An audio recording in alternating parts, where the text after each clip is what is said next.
Hello बालमित्रांनो, मी पुन्हा एकदा तुम्हाला एक ऐतिहासिक कथा सांगणार आहे. झाशीच्या राणीची कथा. इंग्रजांनी झाशी घ्यायचं ठरवलं.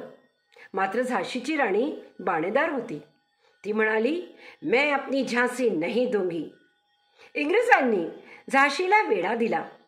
राणी किल्ल्यात राहत होती. राणीने इंग्रजांवर तोफ डागली. इंग्रजांनी किल्ल्यावर तोफ डागली. किल्ल्यात पाण्याच्या टाक्या व विहिरी होत्या. तोफेमुळे ते पाणी खराब झाले होते. किल्ल्यात पाणी पिण्याची सोय राहिली नाही. आपण लढाई हरणार आहे हे राणीला दिसून आले, तरी ती इंग्रजांना शरण गेली नाही. तिने पुरुषाचा पोशाख घातला. दामोदर हा तिचा दत्तक पुत्र होता. त्याला पाठीवर बांधले. हातात तलवार घेतली. घोड्यावर बसली. इशारा करताच घोड्याने किल्ल्याच्या तटावरून खाली उडी घेतली.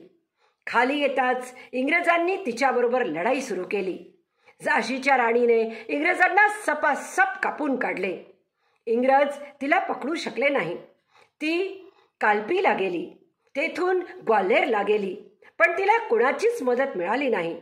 आपण झाशी वाचवू शकलो नाही याचे तिला दुःख झाले.